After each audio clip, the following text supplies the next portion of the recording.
नमस्कार। बोधि वार्ता सत्संग में आप सभी का स्वागत है। सत्संग सभी साधकों के लिए एक बहुत अच्छा अवसर है मिलने का और प्रश्नोत्तर करने का, अपनी समस्याओं का समाधान करने का, शंकाओं को दूर करने का। और कार्यक्रम की कार्यवाही सत्संग में होती है और आजकल बहुत सारी परीक्षाएं हो रही हैं, तो परीक्षा शुरू करते हैं। जो जानकी की परीक्षा है, मैं जानना चाहता हूँ क्या जानकी उपस्थित है? प्रणाम गुरुदेव। प्रणाम। आपको 10 प्रश्न दिए जाएंगे। इन प्रश्नों के उत्तर सही आने पर 50% अंक मिलने पर आप कार्यक्रम के चरण 4 में पहुंच जाएंगे और ये प्रश्न उत्तर होने के बाद बाकी सब लोगों के प्रश्न लिए जाएंगे। तो सभी लोग कृपया ध्यान से सुनिए। ये आपके 10 प्रश्न हैं। आराम से पढ़िए और आराम से जवाब दीजिए। गुरुदेव को प्रणाम, सभी गुरु क्षेत्र को प्रणाम, सभी साधकों को प्रणाम। गुरुदेव के आज्ञा से मैं मेरा प्रश्न का उत्तर देने का प्रयास शुरू करना चाहती हूँ। मेरा पहला प्रश्न है, ज्ञान की मात्रा कैसे नापी जाती है? ज्ञान की मात्रा साधकों के ज्ञान के स्तर कैसा है, उस स्तर को परीक्षण करके नापी जाती है।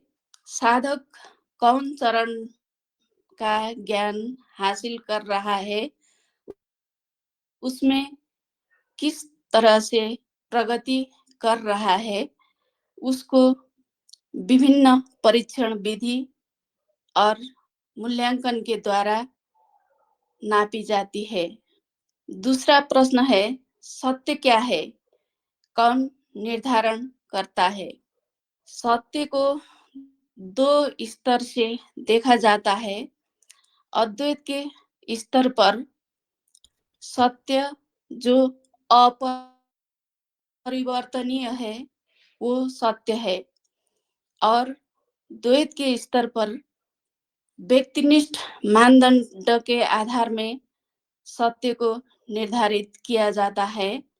और व्यक्तिनिष्ठ मानदंड व्यक्ति के आवश्यकता और उपयोगिता के आधार पर निर्धारित होते हैं।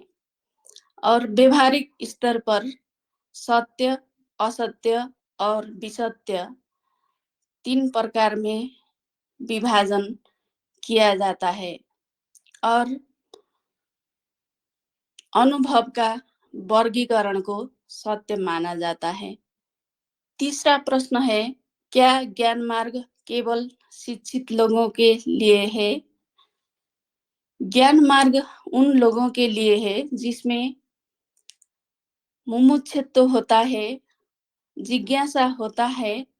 ज्ञान मार्ग के नियम, गुरु के निर्देशन पालन करके जो आगे बढ़ना चाहता है, व्यवस्थित रूप से कार्यक्रम संचालन करना चाहता है, और जिसमें साधक के गुण होते हैं, सत संपत्ति होते हैं, और श्रवण मनन निधिध्यासन की क्षमता होते हैं, लेखन श्रवण और बोलने की कला भी होती है, उन लोगों के लिए होता है। केवल शिक्षित लोग ही भाग ले सकते हैं ऐसा इस मार्ग में नहीं है।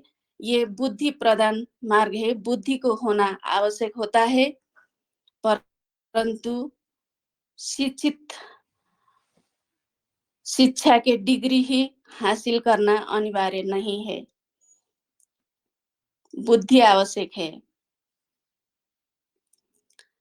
चौथा प्रश्न है, किसी और का तत्व क्या है, ये आप कैसे जानते हैं? अस्तित्व में जो भी अनुभव है, वो सारे अनुभव का तत्व एक ही होता है, और वो तत्व शून्यता है। इस तरह से किसी और का तत्व भी वही होता है, और सारे अनुभव एक ही है, और सारे अनुभव का अनुभव करता है भी एक ही है। इसीलिए किसी और का तत्व और मेरा तत्व में कोई भिन्नता नहीं है। मेरा 5वां प्रश्न है, अनुभवकर्ता को किस दृष्टि से देखना ठीक है? प्रेम, पूज्य, देव या शून्य? अनुभवकर्ता सब अनुभव का दृष्टा है। वही सबको देखता है, सब अनुभव को देखता है। वही साक्षी है। उसको देखने के लिए वही सबका दृष्टा है, इसीलिए वह प्रेममय है। उसको पूज्य देव कहना उचित नहीं होगा। शून्य भी वही है, प्रेममय भी वही है, आनंद स्वरूप है। वो अनादि है, अनंत है, स्वयंभू और शाश्वत है। किसी सीमा समय से परे हैं, कोई परिभाषा या दृष्टि से परे हैं। वो सब कुछ है। 6ठा प्रश्न है, अस्तित्व समयहीन है तो उसमें इतनी प्रक्रिया, वृत्तियां आदि कैसे चल रही है? अस्तित्व समयहीन है। अस्तित्व समय के अधीन में नहीं है। समय एक परिकल्पना मात्र है और परिवर्तन को मापन करने की एक साधन मात्र है। अस्तित्व में सभी प्रक्रिया, वृत्तियां आदि अनुभव के रूप में, माया के रूप में अपने आप ही चल रहा है। अस्तित्व पूर्ण है, सब कुछ अस्तित्व में ही है। जो कुछ भी है वो अस्तित्व में ही है, अस्तित्व के बाहर कुछ भी नहीं है। अस्तित्व के एक पहलू जो अनुभव है, माया है, उसके सारा प्रपंच के रूप में स्वयं ही चल रहा है। 7वां प्रश्न है, माया बहुत बड़ी समस्या है, अन्यथा अस्तित्व पवित्र है। अपने विचार बताएं। माया अस्तित्व का ही भाग है। अस्तित्व का एक अस्तित्व का ही भाग है माया। मिथ्या स्वरूप है, परंतु समस्या नहीं है। जो कुछ भी है अस्तित्व पूर्ण है, सुंदर है और माया अस्तित्व का ही भाग है। इसीलिए माया समस्या नहीं, अस्तित्व के पूर्णता के हिस्सा है। 8वां प्रश्न है, नाद का अनुभव क्यों नहीं होता? नाद एक परिकल्पना है। अस्तित्व में संभावना मात्र है नाद। नाद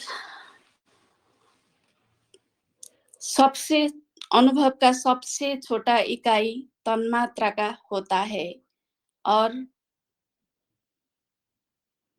नाद केवल परिकल्पना है।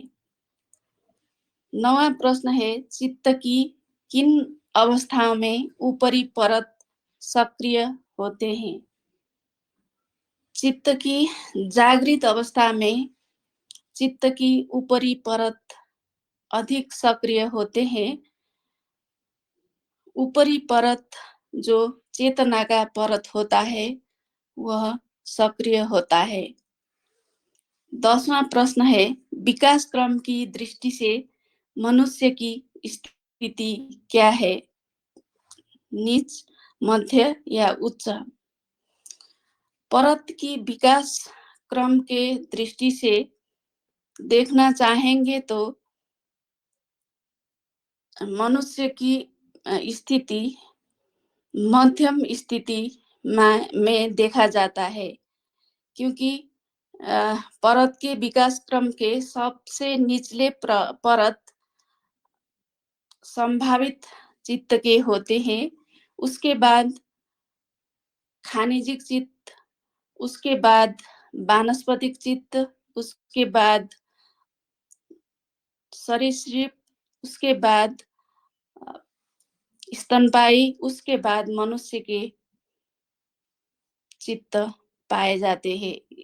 उसके आगे बुद्धिमान और सचेतन चित्त पाए जाते हैं। इसके आधार में देखने से मनुष्य की स्थिति मध्य में दिखाई पड़ता है। धन्यवाद गुरुदेव, मेरा उत्तर का प्रयास संपन्न हुआ।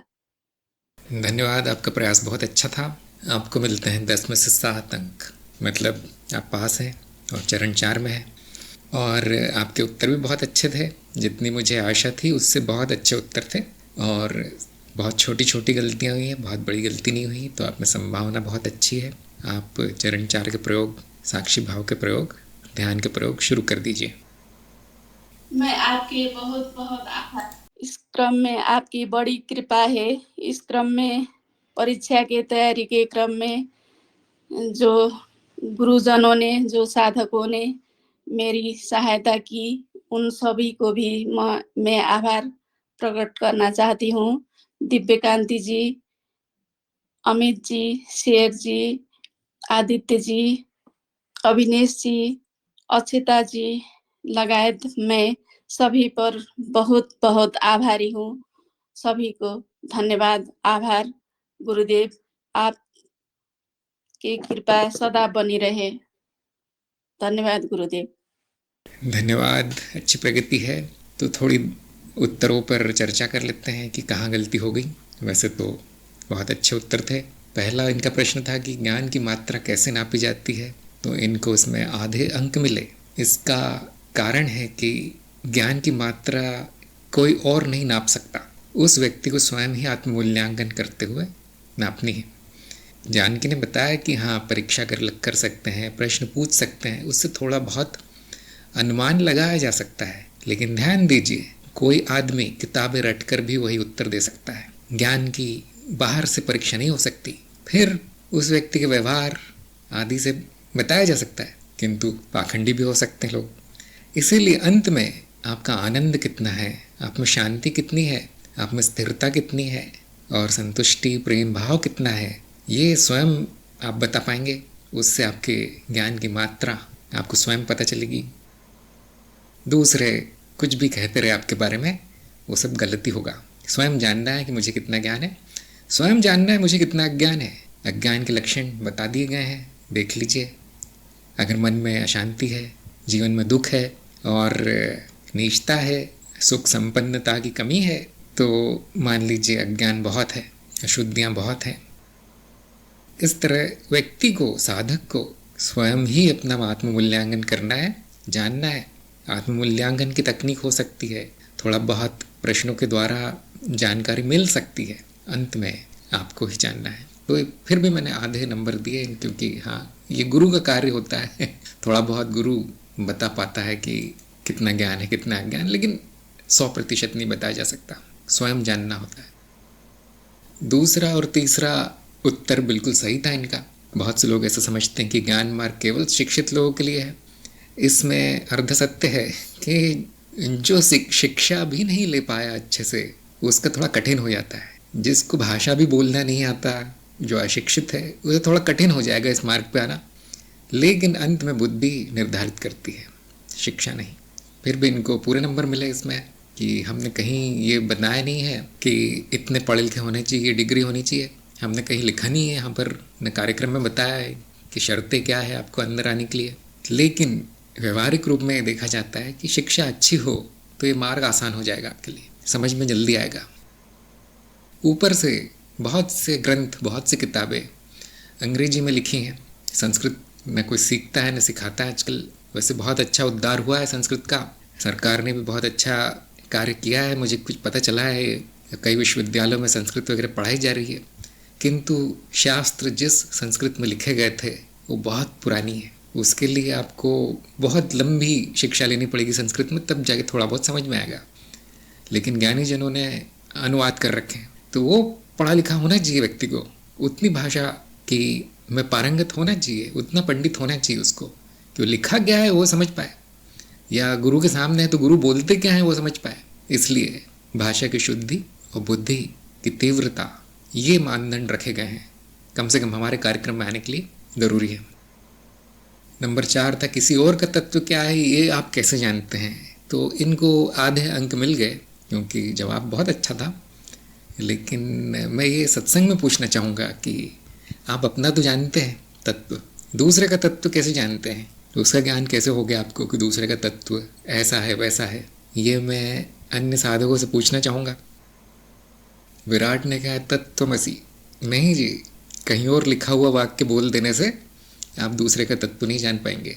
वाक्य दोहरा देना कहीं से पढ़ के बहुत आसान है, कोई भी कर लेगा। कमल ने कहा है क्योंकि सभी घड़े एक ही मिट्टी के बने हैं। ये आपकी उपमा है, तो क्या उपमा के द्वारा जाना जाएगा।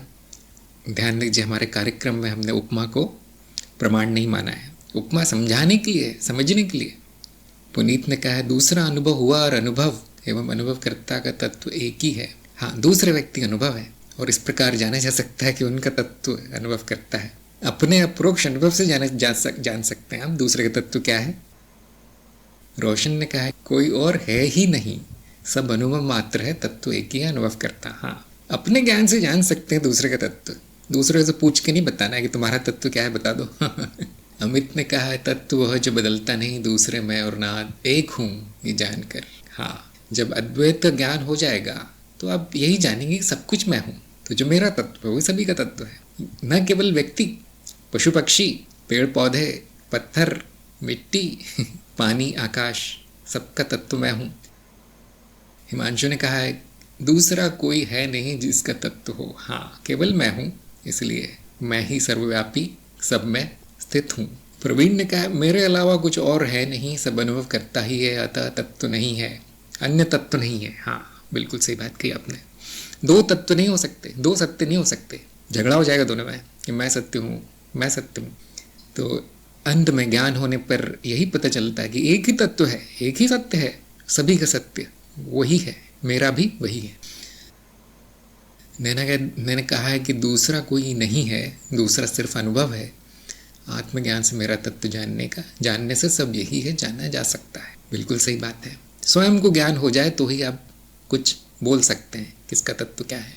जिसको ज्ञान नहीं हुआ है वो अपना भी नहीं बोल सकता, दूसरों के दूर की बात है। हफीज ने कहा है प्रतीत मात्र है, मिथ्या है। हाँ, दूसरे लोग अंत में है नहीं, मेरे ही रूप हैं, ये जानना आवश्यक है।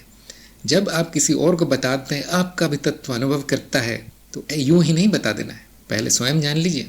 ज्योति ने कहा दूसरा नहीं है, मैं ही हूँ। हाँ, सुमा ने कहा मेरा तत्व अनुभव करता है, सभी रूप मेरा ही है, तो सभी का तत्व अनुभव करता है। बिल्कुल सही, ये सही तर्क है, तार्किक है। लक्ष्मी ने कहा आत्मज्ञान के बाद सभी एक ही है। हाँ, आत्मज्ञान सिर्फ मेरा ज्ञान नहीं करवाता, संपूर्णता का ज्ञान आत्मज्ञान है, फिर वो आत्म ब्रह्म नाम से जाना जाएगा। आत्मन ही ब्रह्मन है। अब ले आइए महावाक्य। अब कोई नहीं, आप पर अब कोई रोक नहीं लगाएगा महावाक्य बोलने से। पहले ये बताना ज़रूरी है मुझे क्या ज्ञान हुआ है, तब आप महावाक्य बोल सकते हैं। वेद पढ़ने का अधिकारी वो है जो स्वयं विद्वान है, हर कोई नहीं बोल सकता। आगे चलते हैं। अनुभवकर्ता को किस दृष्टि से देखना ठीक है, प्रेम, पूज्य, देव या शून्य? ये बड़ा भरमाने वाला प्रश्न था। उन्होंने उत्तर तो दिया था कि प्रेम और शून्य अच्छे शब्द हैं, पूज्य देव नहीं मानना चाहिए, इसको पूजा नहीं करने लगना है इसकी। इनको मैंने आधे अंक दिए और उसका कारण ये है कि अनुभवकर्ता को स्वयं से अलग नहीं देखा जा सकता, न किसी भाव में, न किसी रूप में, न किसी शब्द में नहीं जाना जा सकता। हाँ, कमल ने कहा नहीं देखा जा सकता। आप अगर उसको कुछ मानने का प्रयास करेंगे तो कल्पना हो जाएगी। जैसे स्वयं को जाने बिना आप कह सकते हैं कि मैं प्रेम हूँ, लेकिन वो काल्पनिक बात है। जब आप हो जाएंगे वो, तो कुछ कहने की आवश्यकता नहीं पड़ेगी कि मैं ये हूँ, मैं वो हूँ, ऐसा हूँ, ऐसा। किस दृष्टि से देखना ठीक है, हो जाइए, दृष्टा तो आप ही हैं। अब जो भी दृष्टिकोण लिया जाएगा वो चित्त द्वारा लिया जाएगा, बुद्धि द्वारा लिया जाएगा। आप उसके निकट पहुंच सकते हैं अनुभवकर्ता के, शब्दों के द्वारा, भावनाओं के द्वारा, लेकिन हो नहीं सकते। 99% तक हो सकता है वो, लेकिन 100% नहीं। वो गलत ही होगा, वो असत्य ही होगा जो भी उसके बारे में कहा गया है। तो हम क्यों कहते रहते हैं फिर कि ये प्रेम स्वयं है, एकता स्वयं है, शुद्ध है, निरंजन है, निराकार है? क्यों कहते रहते हैं? ये केवल समझाने के लिए है, ये केवल इशारा किया जा रहा है कि देखो अपने स्वरूप को पहचानो। क्या ऐसा नहीं है? क्या आप ऐसे नहीं हैं? इस प्रकार वो संकेत मात्र किया जा रहा है इन शब्दों के द्वारा, भावनाओं के द्वारा। शांति की भावना है, हाँ, लेकिन वो शांति की भावना मैं नहीं हूँ, वो अनुभव है। इस शांति का अनुभव करता मैं हूँ, इसलिए हम कहते हैं शांत हूँ, लेकिन वो शांति की स्थिति को नहीं दर्शाता। इस प्रकार स्वयं की तरफ संकेत किए जा सकते हैं, दृष्टि नहीं डाली जा सकती, कोई भी दृष्टि ठीक नहीं होगी, किंतु समझाने के लिए कुछ शब्द प्रयोग किए जा सकते हैं, उसके निकट चित्त को लाने के लिए कुछ भाव चित्त में रोपित किए जा सकते हैं, साक्षी भाव, समर्पण भाव, प्रेम भाव, आनंद भाव, शांति का भाव। ये उस चित्त को पूरी तरह अनुभवकर्ता से मिलाने के लिए उपयोगी है। जैसे मैं अक्सर एक उदाहरण देता हूँ कि यदि आपके कमरे की खिड़की पे धूल जमी है तो आप बाहर का दृश्य देख नहीं पाएंगे। बाहर सूरज चमक रहा है तो भी कुछ धुंधला सा दिखाई देगा। अगर वो खिड़की साफ हो गई, उसका कांच साफ कर दिया आपने, चमका दिया, अब आपको सूरज वैसा का वैसा दिख पड़ेगा और वो उस खिड़की के होने का भान नहीं रहेगा। हमको ज्ञान भी नहीं होगा कि वो खिड़की भी है बीच में मेरे और सूरज के। ये होता है शुद्ध चित्त। इसके द्वारा जो चैतन्य है वो प्रकाशित हो जाता है पूरी तरह से, कोई बाधा नहीं होती इस मनुष्य में और अनुभवकर्ता में, फिर कोई दीवार नहीं होती, उनके बीच में कोई अशुद्धि नहीं आती। अभी क्यों आपको शांति की तलाश इधर उधर करनी पड़ती है? अभी क्यों आपको आनंद और सुख वस्तुओं में, संबंधों में, लोगों में ढूंढना पड़ रहा है? क्योंकि आपकी खिड़की गंदी है, दिख नहीं रहा पीछे जो प्रकाश है, तो जो सूर्य चमक रहा है ब्रह्म का, वो दिख नहीं रहा। शुद्ध चित्त वहाँ तक पहुँचने का मार्ग है। अगला प्रश्न था अस्तित्व समय ही नहीं तो उसमें प्रक्रिया, वृत्तियाँ आदि कैसे चल रही है? इनका उत्तर बिल्कुल सही था कि प्रपंच के रूप में चल रही है, मिथ्या के रूप में चल रही है। ऐसा नहीं कहा जा सकता कि कुछ चल रहा है तो समय का अस्तित्व है, ऐसा नहीं कहा जा सकता, क्योंकि कुछ चलता हुआ प्रतीत होता है, इसलिए समय की धारणा बना ली जाती है कि ये समय में चल रहा है। जो चल रहा है परिवर्तनशील है, वो मिथ्या है, और उसके आधार पर जो धारणा बनाई गई है दोहरी मिथ्या है, कल्पना मात्र है, पर समय परिकल्पना है। साथ माया बहुत बड़ी समस्या है, अन्यथा अस्तित्व पवित्र है। अपने विचार बताएं, और इनको पूरे नंबर मिले इसमें। मुझे आश्चर्य हुआ कि उत्तर बिल्कुल सही था, क्योंकि लोग अक्सर यहाँ धोखा खा जाते हैं। क्यों? माया की बहुत बुराई की जाती है शास्त्रों में गुरुओं द्वारा, यहाँ तक कि साधक भी परेशान है माया से। तो वो कहते हैं ये नहीं होता, तुम्हें अपने अस्तित्व में स्थित होता, आनंद होता, लेकिन ऐसा नहीं है। माया समस्या नहीं है, आपका अज्ञान समस्या है। अज्ञान दूर कर लीजिए, माया भी मैं ही हूँ, संपूर्णता मैं हूँ, उसमें खेल चल रहा है, आपने उस खेल को सत्य मान लिया है, यही आपके दुख का कारण है। तो समस्या वो खेल नहीं है, समस्या उसको सत्य मान लेना है। कभी कभी आपने बच्चों को खेलते देखा होगा कि मैं टीचर हूँ, तुम शिष्य हो, मैं गुरु हूँ, तुम शिष्य हो, अब करो ये जो मैं बोलता हूँ, बेंच पे खड़े हो जाओ। जो वो शाला में देखते हैं वही घर में आके दोहराते हैं। और ये जो छोटा बच्चा है उससे वो रोने लगता है, नहीं मैंने कुछ नहीं किया, मुझे पढ़ना नहीं है, या ऐसा है वैसा है। क्यों? वो इतना छोटा है, बालक बुद्धि, कि उसने खेल को सच मान लिया, अब रोने लगा है। ऐसे ही मनुष्य, अधिकतर मनुष्य बालक बुद्धि है, उन्होंने ये जो माया स्वयं जो मैंने रची है उसको सत्य मान लिया है। अब वो रोते हैं अगर कुछ मिला नहीं तो, या बहुत खुश होते हैं अगर कुछ मिल गया तो। दोनों ही अवस्थाएं अज्ञान है। आपका सुख भी अज्ञान के कारण है, आपका दुख भी अज्ञान के कारण है। आनंद अवस्था, शांत अवस्था ज्ञान के कारण है। वहाँ पे माया चले या महामाया, सब अच्छा है, सब अच्छा है। नहीं, आप ऐसा कह कैसे सकते हो? आप बस कहते रहते हो, बातों में क्या रखा है? मेरे शरीर में कितना कष्ट है, मुझे ये रोग है, मेरे परिवार में कितना कष्ट है, आप जानते नहीं। ये कौन कह रहा है? अभी भी अंधेरे में जो है। हाँ, माया के स्तर पे बिल्कुल सही है कि कष्ट का कारण कुछ न कुछ है, माया के स्तर पे कष्ट है, लेकिन अभी तक सत्य को नहीं जाना है, इसलिए वो दुगना हो गया है कष्ट उसका। दुगना क्यों, 10 गुना हो गया है। वो उस कष्ट को मेरा मान लिया है, जैसे अपने सुख को मेरा मान लिया वैसे उस कष्ट को मेरा मान लिया है। तो अब उसमें फंसना कहते हैं, इसको कहते हैं माया में फंसा है व्यक्ति। ऐसा नहीं होगा कि वो ज्ञान हो जाएगा तो वो माया चलनी बंद हो जाएगी और सब स्वर्गलोक हो जाएगा, पृथ्वीलोक नहीं होगा लेकिन अब उसको खेल की तरह देखा जाएगा। अब आप खेल को अच्छा करने का प्रयास कर सकते हैं, अच्छे खिलाड़ी हो सकते हैं। अब उस खेल से प्रभावित होने की जगह खेल को प्रभावित कर सकते हैं। ध्यान दीजिए, शक्ति आपके पास है, शक्ति आप स्वयं हैं, शक्ति रूप आप हैं। तो आप अपने रूप को क्यों नहीं सुधार सकते? आप अपने रूप को क्यों नहीं अच्छा कर सकते? यदि ये सपना आपका है तो वो सपने को अच्छा क्यों नहीं बना सकते? तो इसकी कुंजी है ज्ञान। जिसको ज्ञान हो गया वही सोच सकता है ये सब करने का। जो अज्ञान में है केवल भुगत सकता है अपनी ही मिथ्या को, अपनी ही माया को। इसकी शुरुआत होती है स्वयं को जानने से। स्वयं को जान लेंगे तो कोई समस्या नहीं है फिर। अगला प्रश्न था नाद का अनुभव क्यों नहीं होता। इनका उत्तर वैसे तो सही था, लेकिन मैंने आधे नंबर दिए। उन्होंने कहा था कि नाद परिकल्पना है, अनुभव नहीं होगा। किंतु और अच्छा उत्तर आ सकता था कि देखिए जो अनुभव हो रहा है उसी के आधार पर नाद की परिकल्पना बनाई गई है, वैज्ञानिक सिद्धांत बनाया गया है नाद का। हर प्रकार के विज्ञान में नाद पाया जाता है। आप उसको अणु कह लीजिए, परमाणु कह लीजिए, उसको महत कह लीजिए या महाभूत कह लीजिए, सब कुछ नाद है। नाद के विभिन्न नाम है, जैसे ब्रह्म, आत्म, परमात्मा, अनुभवकर्ता, शिव, मैं, ये सब सत्य के नाम हैं। वैसे ही असत्य के कई नाम हैं और वो नाद है, सब कुछ नाद है। तो ऐसे बोल सकते थे, थोड़ा अच्छा सुंदर उत्तर आ सकता था कि जो अनुभव है उसी के आधार पर बताया गया है नाद क्या है। तो कभी कभी शॉर्टकट लेते हुए हम कह देते हैं हमें नाद का अनुभव हो रहा है, लेकिन वो ऐसा ही है जैसे कोई आप पत्थर ऊपर फेंको और वो नीचे आ जाए, तो कोई वैज्ञानिक कह देता है ये देखिए यही तो गुरुत्वाकर्षण का अनुभव है। तो एक संक्षेप में कह दिया जा रहा है उपमा के रूप में। तो कभी कभी हम कह देते हैं नाद का अनुभव हो रहा है आपको, आपका अनुभव नाद के कारण है, किंतु उसके पीछे का विज्ञान जानना ज़रूरी है, उसके बाद ही कोई समझ पाएगा।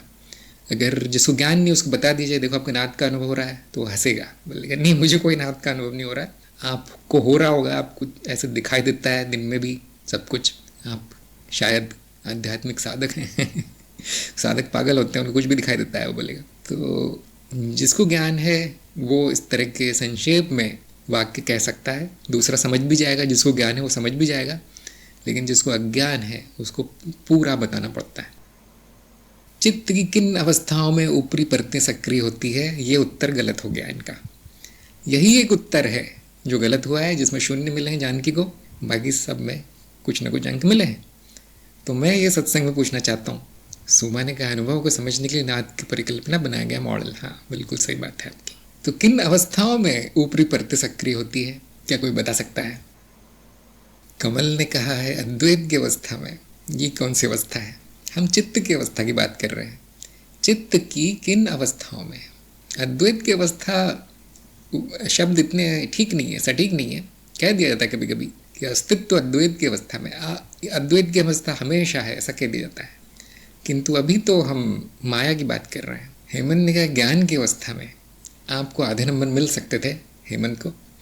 और कमल ने कहा सारी, हाँ सारी अवस्थाओं में, किंतु आपको भी आधे नंबर ही मिल सकते हैं। अगर आप सारी भी कह देते हैं तो भी हमेशा सारी परतें तो होंगी नहीं सक्रिय। जैसे सूक्ष्म परत या मान लीजिए चेतना की परत, बुद्धि की परत, ये सब ऊंची परतें मानी जाती हैं। क्या वो हमेशा सक्रिय होती है? सभी अवस्थाओं में क्या सक्रिय होती है? सभी अवस्थाओं में क्या बुद्धि चलती है? सुमा ने कहा चेतना में। हाँ, सुमा का जवाब काफ़ी करीब है। भारती ने भी वही कहा चेतना में। अमित ने कहा चित्त की शांत, ध्यान, एकाग्र चेतना की अवस्था है। आप लोगों को याद होगा वो कार्यक्रम में कुछ अवस्थाएं बताई गई थी जिनके आगे तारे का चिन्ह लगाया गया था हमने कहा था ये ऊपरी अवस्थाएं हैं जिसमें कि साधक जाना चाहता है। जानकी ने कहा सूक्ष्म अवस्था, अनीता ने कहा चित्त की शुद्ध अवस्था। कुछ अवस्थाएं गिनाई गई थी। हाँ, सूक्ष्म अवस्था भी उसमें से एक है। शुद्ध अवस्था कह सकते हैं, चित्त की शुद्ध अवस्था में ऊपरी अवस्था में रहता है। किंतु मैं यहाँ पर तकनीकी शब्द सुनना चाहता था जिसका नाम है तुर्यावस्था। हाँ, ये देखिए मेरे कहते ही दीप ज्योति का जवाब भी आ गया। तुर्यावस्था, यहाँ पर न केवल निचली सक्रिय होती है, ऊपरी भी सक्रिय होती है। बाकी सभी अवस्थाएं थोड़ी थोड़ी सीमित हैं। कभी कभी आपने मेरे मुंह से सुना होगा कि सभी परतें हमेशा सक्रिय हैं। शायद इसलिए कमल ने बोला था कि सारी अवस्थाओं में थोड़ी बहुत। अभी इस समय जागृति में आपकी बुद्धि सक्रिय है, हाँ, चेतना सक्रिय है थोड़ी बहुत, और सूक्ष्म परतें सक्रिय हाँ है, किंतु सब में नहीं तो सब में सिद्धियाँ होती, एकदम अनंत सिद्धियों के स्वामी होते आप अगर सूक्ष्म सारी परतें सक्रिय होती आपकी। तो दूरदृष्टि, दूसरों के मन की बात जानना और भविष्य देखना और भूतकाल देखना और पूर्व जन्म देखना सब संभव हो जाता है आपके लिए। वो सक्रिय है लेकिन इतनी नहीं। कारण शरीर थोड़ा सक्रिय है, वो तब एकदम सक्रिय हो जाएगा जब मृत्यु हो जाएगी। और उसके भी ऊपर परतें हैं जैसे महाचित्त, विश्वचित्त, वो तो सदा सक्रिय होती है, वो तो उनको परत कहना भी बड़ा कठिन हो जाता है। निचली परतें भी सदा सक्रिय हैं, लेकिन यहाँ पर सक्रिय का अर्थ है कि पूर्ण रूप से जब चल रही हो, हमें ज्ञान भी हो उसका कि सक्रिय है। ज्ञान नहीं होगा तो हम कैसे बता पाएंगे कि सक्रिय है? तो अनुमानित रूप से बताया जा सकता है कि कोई परत कभी शांत नहीं होती, निष्क्रिय नहीं होती, लेकिन उसकी मात्रा कम अधिक होती रहती, सक्रियता कम अधिक होती रहती है। जैसे निद्रा अवस्था में आपका शरीर निष्क्रिय नहीं हो जाएगा, मर नहीं जाएगा, सब चलेगा उसमें, सांस चलेगी, पाचन चलेगा, खून दौड़ेगा, सब कुछ होगा, वृद्धि होती है, बच्चे तो लेटे लेटे बड़े हो जाते हैं, सब कुछ होता है, लेकिन हम उसको सक्रिय नहीं कहेंगे, जागृति में सक्रिय होगा शरीर। ऐसे ही मन भी चलता रहता है निद्रा में, स्वप्न के रूप में, विचारों के रूप में, या मानसिक मस्तिष्क की क्रियाओं के रूप में चलता ही रहता है। तो ये प्रश्न मैं जानता हूँ बहुत कठिन था, जिसने विज्ञान में बहुत गहराई में अध्ययन किया वही थोड़ा बता पाएगा, लेकिन इसका एक लाइन का उत्तर है नहीं, बहुत लंबा चौड़ा भाषण देना पड़ेगा इस बारे में, तो कठिन था प्रश्न। अगला प्रश्न था विकास क्रम की दृष्टि से मनुष्य की स्थिति क्या है, नीच मध्य उच्च। इनका उत्तर बिल्कुल सही था, विस्तार में था कि मध्य अवस्था में माना जाता है मनुष्य को, मान्यता है आपको पता नहीं कि नीचे कितना है, आपको पता नहीं कि ऊपर कितना है, किंतु हमारा जो माया का सीमित ज्ञान है उसके आधार पर मनुष्य को मध्य अवस्था में बताया गया है। पशु है जो दिव्यता की ओर जा रहा है, ध्यान दीजिए, क्या करने से वो उच्च अवस्था में पहुंच जाएगा? ज्ञान होने से। जब तक ज्ञान नहीं होता उसमें पशु के गुण अधिक दिखाई पड़ते हैं। जैसे ही ज्ञान होता है, ज्ञान अर्थात आध्यात्मिक ज्ञान, सांसारिक ज्ञान नहीं, कितनी भी शिक्षा दीक्षा हो जाए पशु वृत्ति हावी होती है मनुष्य पे।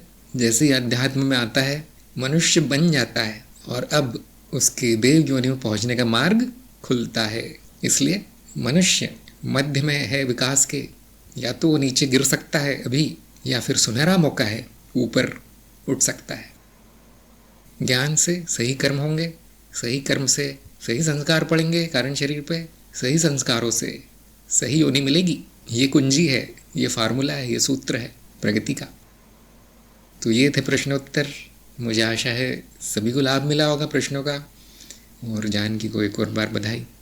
अब यदि किसी और के प्रश्न हो तो पूछ सकते हैं। स्थित प्रज्ञ का प्रश्न है कि माया की मिथ्या का प्रत्यक्ष अनुभव होने पर भी मिथ्या के ज्ञान में पूर्ण दृढ़ता क्यों नहीं हो पाती, जबकि अगर सभी अवस्थाओं का अनुभव युक्त ज्ञान ले लिया जाए तो फिर मिथ्या के ज्ञान में पूर्ण दृढ़ता आ जाती है। तो क्या अवस्थाओं के सापेक्षिक ज्ञान से ही मिथ्या का भाव दृढ़ होगा? जिसमें बुद्धि बहुत तेज है, तीक्ष्ण है, प्रखर है, वो जागृत अवस्था में ही जान जाएगा संपूर्ण मिथ्या। जागृत अवस्था के अनुभव ही काफ़ी हैं मिथ्या के ज्ञान में दृढ़ता आने के। बुद्धि इतनी तेज नहीं है कि शंका आ गई है, बार बार वो यही विचार आता है कि शायद ये मिथ्या नहीं है, तो फिर सूक्ष्म अनुभव, स्वप्न अनुभव के प्रयोग बताए जाते हैं। वो बड़े लंबे चलते हैं, कई वर्षों के बाद, कई जन्मों के बाद वहाँ पर ये ज्ञान दृढ़ हो जाएगा कि हाँ सच में मिथ्या है सारे अनुभव। तो व्यक्ति के विकास, व्यक्ति की बुद्धि को ध्यान में रखते हुए उसको पूरी संपूर्ण शंकाओं का नाश होगा मिथ्या को लेकर। परंतु जो ज्ञान मार्ग में प्रमाण दिया गया है वो काफ़ी है, जो कि आपको आधे घंटे में दर्शा सकता है। आधे घंटे में शंकाओं का निवारण किया जा सकता है कि संपूर्ण मिथ्या क्यों है, संपूर्ण अनुभव मिथ्या क्यों है। जिनको नहीं होता हम इतना चिंतित नहीं होते, हो जाएगा। स्वयं का ज्ञान हो गया या नहीं इतना ज़रूरी है, इतना जानना ज़रूरी है। फिर जो सत्य असत्य वाला भाग है वो अपनी गति से वो जान सकता है बैठे बैठे आराम से। ऐसा ही है कि आपको मसाले दे दिए गए, आपको सब्जी दे दी गई, आटा दाल दे दिया गया है, अब आराम से बैठ के वो व्यक्ति खाना बना सकता है, खा सकता है। ये प्रमाण ले लेना आवश्यक है। उसके बाद मनन की क्रिया चालू होती है और शंकाओं का समाधान धीरे धीरे होता है।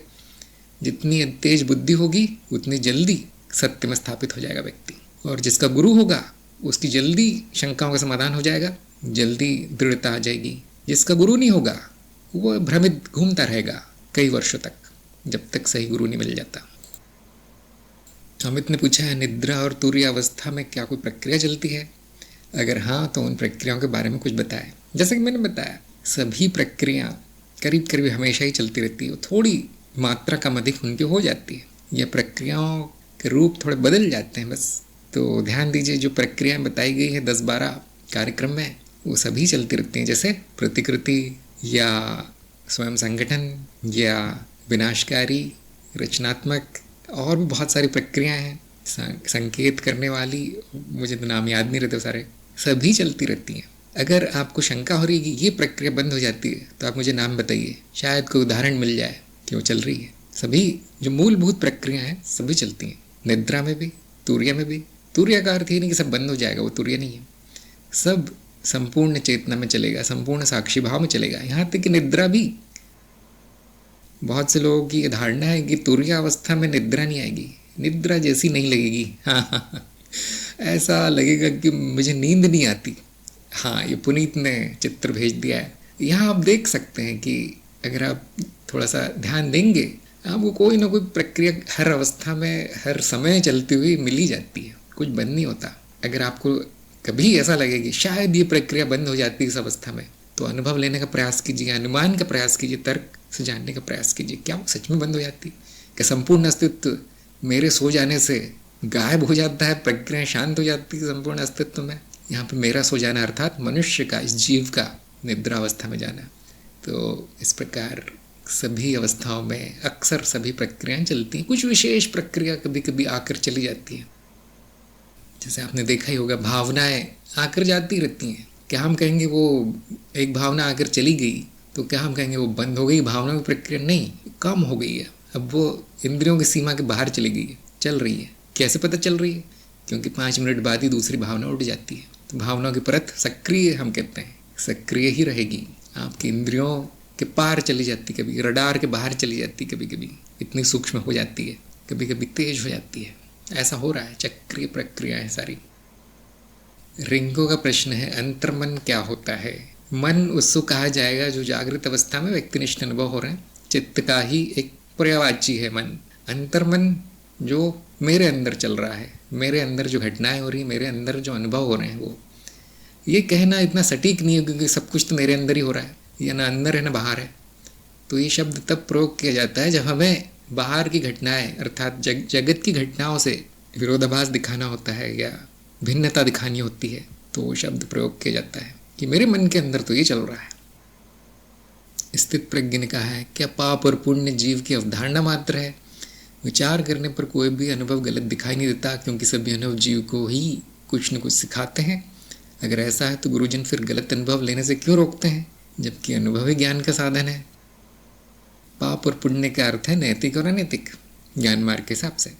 तो ये व्यक्तिनिष्ठ है, सब कुछ न नैतिक है न अनैतिक है। संपूर्ण अनुभव आप कह सकते हैं बस है, उसमें नैतिकता अनैतिकता का रंग मनुष्य द्वारा लगाया जाता है। ये आप कह सकते हैं कि ऊपरी स्तर का ज्ञान है, ऊपरी स्तरों में ये ज्ञान होगा, ये आप कह सकते हैं ये परम ज्ञान है।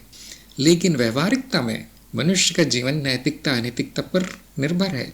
व्यवहारिक स्तर पर, माया के स्तर पर, ये आप कह सकते हैं सपने में, इस खेल में ऐसा निर्धारित है कि एक विशेष प्रकार का कर्म करने से एक विशेष प्रकार के फल आते हैं, और जिन कर्मों को करने से अच्छे फल आते हैं जो हितकारी है जीव के लिए, उन्हें हम नैतिक कह देते हैं या पुण्य कर्म कहते हैं।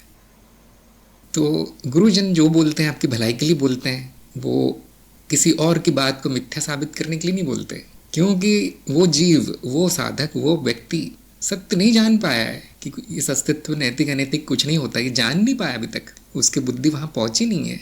तो उसको नीचे के स्तर का ज्ञान दिया जाता है ताकि कम से कम उसका जीवन तो अच्छा हो जाए। नैतिक क्या है अनैतिक क्या है वो बता दिया जाता है। तो कोई भी अनुभव लेने से रोक नहीं सकता, केवल इतना बताया जा सकता है कि क्या अनुभव होने से क्या फल होगा। क्या अनुभव लेने से रोका जा सकता है किसी को? बिल्कुल नहीं, वो तो होकर रहता है, जो उसके प्रारब्ध में है वो होकर रहेगा, चाहे वो बुरी घटना क्यों ना हो।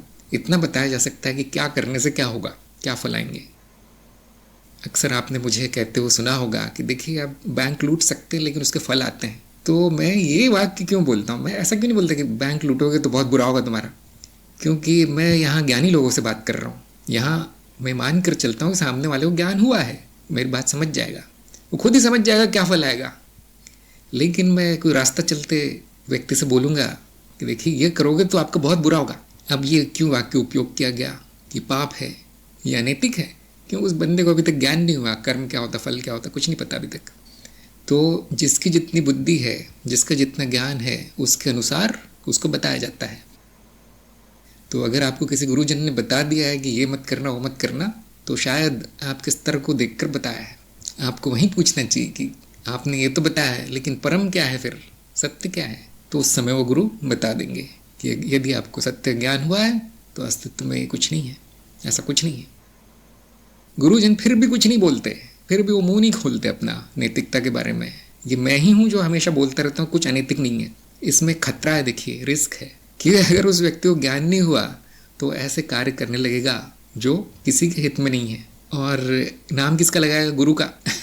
उन्होंने बताया था कुछ अनैतिक नहीं अस्तित्व में, मैं करता रहता हूँ जो मेरे मन में आता है। तो इसलिए ये गुरु खतरा नहीं लेते, किसी गधे के सामने ये बोलते नहीं है कि सब कुछ नैतिक है। हमेशा इस बात में जोर दिया जाता है कि मिथ्या है नैतिक अनैतिक, किंतु आपको एक विशेष प्रकार का कर्म ही करना है ताकि उस गुरु के सिर पर ना आए। फिर आज तक मैंने ऐसा देखा नहीं है कोई, कितना भी बड़ा गुरु हो, यहाँ तक कि जो अद्वैत के महारथी हैं वो तक बता देंगे आपको नैतिक क्या है, नैतिक क्या है, पाप क्या है, पुण्य क्या है, पूरी तरह जानते हुए कि ऐसा कुछ नहीं है। जिसकी बुद्धि चल रही है उसको कुछ नहीं बताना पड़ता क्या नैतिक है अनैतिक है। उसकी बुद्धि इतनी तेज है कि वो खुद जान जाता है मेरे लिए क्या सही है, बाकी लोगों के लिए क्या सही है, मेरे परिवार के लिए, मेरे देश के लिए क्या सही कर्म है, उसको नहीं बताना पड़ता। तो गुरु को तभी कष्ट करना पड़ता है बताने का जब सामने वाले को अज्ञान बहुत है। हाफिज ने पूछा है, सुंदरता और क्रूरता व्यक्तिनिष्ठ है, तो कोयल की वाणी और कौवे की वाणी में भेद अहम भाव के द्वारा निर्मित है, जिससे ये भी समझ नहीं आ रहा कि अहम और अनुभवकर्ता एक ही है क्या दो, या एक अनुभवकर्ता या अहम का अभाव अहम है, जबकि अनुभवकर्ता का अभाव नहीं हो सकता। प्रश्न इतना स्पष्ट नहीं है, फिर भी मैं प्रयास करूँगा बताने का कि हाँ, सारे भेद चित्त ने बनाए हैं, अंत में अस्तित्व निरंतर संभाव है, एक जैसा है, समान है, सर्व समान। तो फिर ये भेद कि मैं और मेरा तत्व क्या ये अलग अलग हैं? नहीं, ये भी चित्त ने ही निर्मित की है। यहाँ तक कि जब वो बुद्धि कहती है कि मैं अनुभव नहीं हूँ, अनुभव करता हूँ, वो भी भेद चित्त निर्मित ही है। जब हम चित्त के परे, बुद्धि के परे, चित्त वृत्ति के परे चले जाते हैं तो फिर कोई भेद नहीं है, फिर होना मात्र है। तो ऐसा कहना कि अनुभवकर्ता का भाव अहम है, ठीक नहीं है। ज्ञान का भाव अहम को सत्य बताता है, ज्ञान का भाव, अनुभवकर्ता का भी अभाव नहीं होगा। आपने जैसे लिखा है बिल्कुल सही लिखा है। क्या दोनों एक हैं? अद्वैत के स्तर पे एक है। क्या अलग अलग हैं? द्वैत के स्तर पे अलग अलग है। माया के स्तर पे अनुभवकर्ता है ही नहीं, पूरी तरह अंधेरा है, वहाँ केवल अहम है।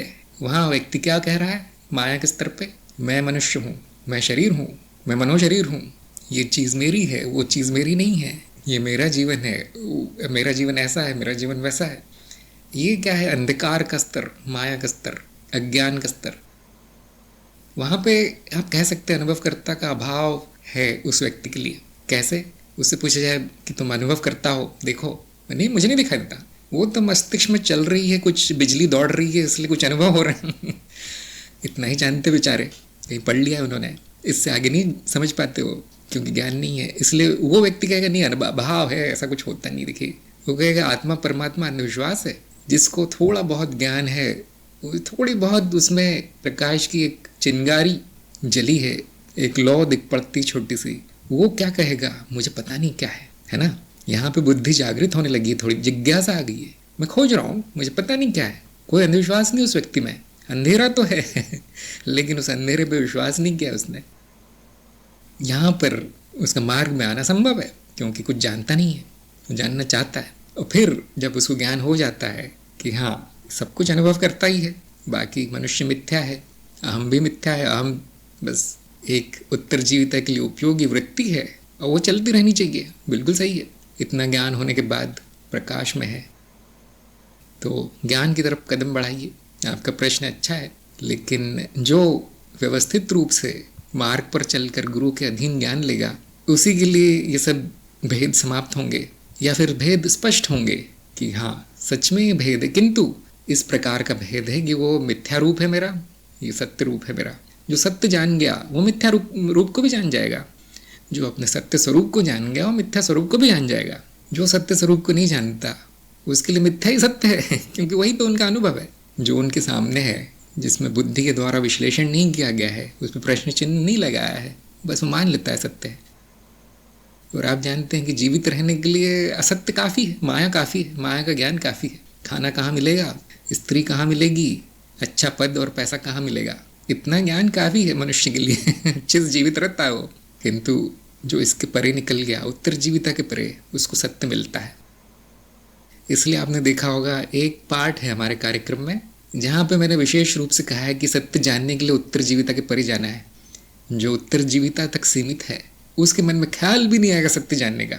जो उसके सामने है उसी को सत्य मानकर अपना जीवन बिता देगा। वो जीवन हम कहते हैं व्यर्थ हो गया, बेकार गया, उसका जीना बेमानी हो गया। इसलिए हम कहते हैं जो महत्वपूर्ण है वो जान लो, स्वयं को जान लो, उसके बाद करते रहना फिर जो करना है। फिर अहम भी ठीक है, अहम वृत्ति भी बहुत अच्छी है, पैसे कमाओ, ऐशो आराम में जीवन बिताओ, किसने मना किया है। ज्ञान में बिताओ, अज्ञान की जगह, प्रकाश में बिताओ, अंधकार की जगह। ये ज़रूरी काम है, ये पहले होना चाहिए। और पहले मतलब कितना पहले कि बचपन में पैदा होती कर नहीं, वो उसके लिए बुद्धि चाहिए। और बुद्धि आते आते 24 वर्ष लग जाते हैं मनुष्य में। जो 24 के नीचे हैं कृपया बुरा न माने, क्योंकि आपके लिए नहीं कहा गया है, ऐसा अधिकतर देखा जाता है। कुछ कुछ ऐसे संयोग हुए हैं, इतने अच्छे अच्छे अनुभव मुझे हुए हैं कि छोटे छोटे बच्चे भी समझ जाते हैं मैं कौन हूँ। उनमें इतना दृढ़ता नहीं आई, जैसा उन्होंने कहा, दृढ़ता नहीं आई। उनको कहीं भी मोड़ा जा सकता है बच्चों को, लेकिन जो जब परिपक्व होती है बुद्धि तो वो सही जगह पहुँच जाती है। तो जल्दी होना चाहिए ज्ञान, कितनी जल्दी। जैसे ही प्रश्न चिन्ह आ जाए जीवन पर कि क्या ये सच है, क्या मेरे जीवन का यही अर्थ है, क्या ये भागदौड़, ये संबंधी और ये भेड़चाल यही अर्थ है मेरे जीवन का। जैसे ये प्रश्न आ जाए आपके सामने, गुरु खड़ा मिलेगा तो आप समर्पण ज़रूरी है अब गुरु को ये नहीं बोलना है कि मैं गुरु हूँ, मैं ज़्यादा जानता हूँ। जो गुरु कहता है वो कर लेना है। और ज्ञान बहुत आसान है पाना, जीवन भर नहीं भागना पड़ता उसके पीछे, कुछ दिनों की बात है। उसके बाद अधिकतर लोग उस ज्ञान में, उस शांति में रहना पसंद करते हैं, न कि सांसारिक जीवन में। ये उसका फल है, वो ज्ञान का फल है। तो हाफिज़ को मेरा यही सुझाव है कि चलते रही मार्ग पे। श्रेय ने कहा है, तंत्रिका विज्ञान के अनुसार वैज्ञानिक कहते कि मानव दिमाग में चल रही क्रियाओं के कारण अनुभवकर्ता का दृष्टिकोण निकलता है। वास्तव में कोई अनुभवकर्ता नहीं है, मानव दिमाग ही अपनी क्रियाओं का अनुभव कर रहा है। क्या मानव दिमाग ही इन अनुभवों को अनुभव कर रहा है? अगर नहीं तो इसका क्या प्रमाण है? जैसे कि मैंने अभी भी कहा, यदि आपको ज्ञान नहीं है तो आपके सामने जो अनुभव है उसी को आप सत्य मान लेंगे और दूसरों ने जो कहा है उसको प्रमाण मान लेंगे। तो श्रेय को मैं कहना चाहता हूँ कि ज्ञान मार्ग में प्रमाण अप्रोक्ष अनुभव और तर्क है। दूसरों ने जो कहा है उसको प्रमाण नहीं माना जाता। तो आप भी अभी छोटे हैं, आपकी बुद्धि अभी वहाँ तक पहुँची नहीं है कि किसी दूसरे की बात को सच माने या झूठ माने। तो आपने कहीं से सुन लिया है। अब जब आप उतने बड़े हो जाएं कि प्रश्न चिन्ह लगा पाएँ विभिन्न धारणाओं पर, विभिन्न अंधविश्वासों पर, तब आप मार्ग पे आइए, तब आपको प्रमाण मिलेगा। अभी नहीं। अभी मैं कुछ आपको एक दो चीज़ें बता सकता हूँ, नहीं अनुभव करता है और ये जो दिमाग और ये सब है, ये सब अनुभव के वर्ग में आते हैं, लेकिन उससे आपका फ़ायदा नहीं होगा। क्यों? क्या मेरे कहने से सत्य हो गया? जैसे मैंने कहा है कि उनकी बात मत मानना, वो सत्य नहीं होगा। तो क्या मैं कहता हूँ मेरी बात मान लो सत्य है? बिल्कुल नहीं। मैं तो कहता हूँ मेरी बात तो पूरी तरह 100% झूठ है। प्रमाण अप्रोक्ष अनुभव है, और उस अप्रोक्ष अनुभव को जानने की बुद्धि एक आयु के बाद आती है, व्यवस्थित मार्ग पर चलने के बाद आती है, गुरु की शरण में जाने के बाद आती है। तो श्रेय के लिए अभी समय है। अभी आप कुछ भी मान ले, आपका जीवन वैसे ही चलने वाला है। क्यों? क्योंकि अभी जो बड़े प्रश्न आपके लिए वो है कि कमाऊं कैसे, खाऊं कैसे, स्वाधीन कैसे बन जाऊं, स्वतंत्र कैसे बन जाऊं, मेरी बुद्धि को कैसे विकसित करूं, घर परिवार कैसे बसाऊं मैं। ये प्रश्न महत्वपूर्ण है बच्चों के लिए। ये नहीं कि दिमाग में क्या होता है और अद्वैत में अनुभव करता क्या होता है। इस सबसे आपको कोई सरोकार नहीं। ये पता भी चल जाए तो भी आपको वही करना है जो आपके माँ बाप ने बताया। तो श्रेय के लिए मेरा यही सुझाव रहेगा कि आप पढ़ते रहें, देखते रहें, सुनते रहें, लेकिन अभी ज्ञान नहीं होगा आपको। मैं कितना भी बता दूं ज्ञान नहीं होगा। श्याम ने पूछा है, ज्ञान मार्ग अन्य मार्गों से किन रूपों में समान एवं भिन्न है? तो ज्ञान मार्ग के सिद्धांत नाम का वीडियो है, उसमें ज्ञान मार्ग के बारे में बताया गया है, और ज्ञान सूत्र की श्रृंखला है, उसमें सभी मार्गों के बारे में थोड़ा थोड़ा बताया गया है, उससे आपको जानकारी मिलेगी। और कार्यक्रम में एक वीडियो है जिसमें कि ज्ञान मार्ग की विशेषताएं गिनाई गई, 20-25 विशेषताएं गिनाई गई है। तो तीनों में से किसी भी जगह आप ये जान सकते हैं आपके प्रश्न का उत्तर। श्याम ने पूछा है, क्या आत्मज्ञान मनुष्य मस्तिष्क की अवस्था मात्र है? और अगर ऐसा है तो वैज्ञानिक द्वारा इसकी खोज होने पर कि आत्मज्ञान होने के बाद मानव मस्तिष्क किस हिस्से में बदलाव आता है, फिर किस विशेष प्रकार की सर्जरी या इंजेक्शन द्वारा ये अवस्था सभी के लिए उपलब्ध हो जाएगी? नहीं, आत्मज्ञान केवल इतना है कि मैं कोई अनुभव नहीं हूँ। इसका शरीर से या उससे किसी भी अंग से या कोई भी आप उसमें सर्जरी या दवाइयाँ कुछ भी डाल दें, उससे कोई संबंध नहीं है। आत्मज्ञान का अर्थ है मैं कोई अनुभव नहीं हूँ। अब आप इस शरीर का कुछ भी करते रहे, आत्मज्ञान का अर्थ यही रहेगा, बदल नहीं जाएगा।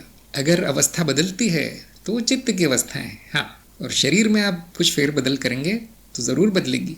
क्यों? शरीर चित्त का ही भाग है। ऐसा नहीं कि मेरा एक शरीर है जिसमें कहीं बादल की तरह मेरे सिर के ऊपर चित्त घूम रहा है, जैसे कि दिखाया जाता है चित्रों में। नहीं, संपूर्ण शरीर चित्त का भाग है। संपूर्ण शरीर ही नहीं, संपूर्ण जगत, सभी वस्तुएं चित्त ही है। अब मैंने ऐसा कह दिया, लेकिन ये बिल्कुल नहीं समझ में आएगा आपको। ऐसा क्यों है? क्योंकि वो विज्ञान आपने सीखा नहीं है, ये भी आपने कहीं पढ़ा है, और अब आप उलझन में है कि ऐसा क्यों कहा गया। तो इस प्रश्न का उत्तर आपको कब मिलेगा? मैंने अभी संकेत दे दिया है, उस दिशा में आप जाएंगे तो मिलेगा। वो तब मिलेगा जब आप स्वयं को जान जाएंगे, उसके बाद जो माया है उसको जान जाएंगे। तब पता चलेगा कि एकमात्र जो परिवर्तनशील हिस्सा है इस अस्तित्व का, वो चित्त ही है। तो आप देखेंगे चित्त में आप कितना भी परिवर्तन करते रहें, मैं हूँ, मैं अस्तित्व स्वयं हूँ, वो कहीं नहीं जाएगा। लेकिन क्या मेरे ऐसा कह देने से सत्संग में सत्य साबित हो जाएगा? बिल्कुल नहीं। जो कार्यक्रम में नहीं है वो मेरा सत्संग 100 घंटे तक भी सुनते रहे बैठकर, तो भी 1% भी ज्ञान नहीं होगा उनको। क्योंकि सत्संग ज्ञान देने का माध्यम नहीं है, प्रश्नोत्तर का माध्यम है। ज्ञान देने के लिए कार्यक्रम है। प्रमाण कहाँ मिलता है आपको? कार्यक्रम में, यहाँ पर जहाँ पर व्यवस्थित रूप से बताया जाता है कि क्या सत्य है, क्या सत्य है। सत्संग में वो ठीक नहीं है बताना। क्यों? फिर हर सत्संग वही हो जाएगा, त्रिज्ञान कार्यक्रम में बदल जाएगा हर सत्संग। फिर जो कार्यक्रम कर चुके हैं वो सो जाएंगे, नीरस हो जाएगा सत्संग। सत्संग होता है जिनको ज्ञान हुआ है उनके प्रश्नों के उत्तर देना, जिनको ज्ञान नहीं हुआ है उनको मार्ग दिखाना। तो मैं आपको मार्ग दिखाता हूँ कि 100 प्रश्न करने की जगह एक बार में ज्ञान ले लीजिए, सब हो जाएगा। श्रेय ने कहा, तो मुझे क्या करना चाहिए? आप अपना पढ़ाई लिखाई करते रहिए, जीवन में स्थापित हो जाइए, और 35 वर्ष की उम्र में ज्ञान मार्ग में आइए, 35। तब तक चित्त को अनुशासित करते रहिए, बुद्धि को बढ़ाते रहिए। ये मेरा मार्गदर्शन है। स्थित प्रज्ञ ने कहा है, मेरे देखने में दूसरे मार्गों में कई ऐसे साधक हैं जो ध्यान में परम शांति और आनंद का अनुभव करते हैं और निरंतर उसी में डूबे रहने का प्रयास करते हैं। ऐसा लगता है कि इनका जीवन कर्तार्थ हो गया है, बाहर के किसी विषय भोग की इच्छा नहीं बची। कि ज्ञान मार्ग में भी ज्ञान होने के बाद साक्षी भाव में स्थित रहने पर इस असीम मानसिक शांति की अनुभूति होती है, या ये चित्त शुद्धि के बाद का विषय है। ज्ञान मार्ग में आपको ज्ञान मिल जाएगा, उसके बाद क्या होता है वो आपकी अपनी इच्छा है। अगर आप शांति चाहते हैं शांति मिल जाएगी, आप आनंद चाहते हैं आनंद मिल जाएगा, अगर आप संसार चाहते हैं संसार मिल जाएगा। यहाँ परम स्वतंत्रता मिल जाएगी ज्ञान होने के बाद। अगर आपका लक्ष्य है कि मुझे इस प्रकार की अवस्था चाहिए, तो वो ज्ञान मार्ग का लक्ष्य नहीं। अवस्था देना ज्ञान मार्ग का लक्ष्य नहीं है, ज्ञान देना है। हाँ, ज्ञान जरूर, अज्ञान का जरूर नाश हो जाएगा। बाद में आपकी इच्छा, आपको क्या चाहिए। और अधिकतर मैंने यही देखा है कि किसी को कुछ नहीं चाहिए होता बाद में। ज्ञान का जो अमृत है वो सबसे मीठा है। जैसे मिठाई खाने के बाद चाय फीकी लगती है, वैसे ज्ञान होने के बाद हर मार्ग नीरस लगता है। और मैं देख रहा हूँ स्थित प्रज्ञ अभी भी दूसरों को देख रहे हैं। कब तक दूसरों के सहारे चलेंगे? स्वयं क्या चाहते हैं वो जान लीजिए। और हाँ, किसी भी मार्ग में कोई गारंटी नहीं है कुछ मिल जाएगा, किसी और को मिल गया तो मुझे मिल जाएगा। ये सोचना ही बेकार है, ये सोचना ही अर्थहीन है। तो दूसरों को देखना बंद कीजिए। भेड़े चाल नहीं है, आध्यात्मिकता का अर्थ भेड़े चाल नहीं होता। मुझे क्या चाहिए ये जानने का प्रयास कीजिए, कौन से मार्ग में मिलेगा ये जानने का प्रयास कीजिए, और उस मार्ग में गुरु कौन है मेरा, और साधना में लग जाइए। क्या ये बुद्धिमानी नहीं है कि आप जो कर रहे हैं वो बुद्धिमानी है? इसको देख लो, उसको क्या मिला है? अच्छा अच्छा, मुझे भी ये चाहिए, क्या उस मार्ग में मिलेगा? जाके पूछता हूँ, क्या ये बुद्धिमानी है? श्रेय ने पूछा है कि हाँ, मैंने बता दिया। हाँ, उन्होंने फिर से पूछा है, क्या कोई अन्य मार्ग पर मुझे चलना चाहिए? नहीं, आपको पता ही नहीं कि कौन से मार्ग पर चलना चाहिए, तो इसका अर्थ है कि किसी भी मार्ग पर नहीं चलना है। अभी जो मैंने बताया है वही मेरा मार्गदर्शन है। अगर आपके लिए कोई और मार्ग होता तो मैं ज़रूर बता देता। संदीप ने पूछा, आत्मज्ञान होने के बाद प्रश्नों का अंत क्यों हो जाता है और शांति क्यों आ जाती है? आप क्या चाहते हैं? आप क्या चाहते हैं? प्रश्न आते रहे और शांति अशांति रहे मन में? बड़ा विचित्र प्रश्न है।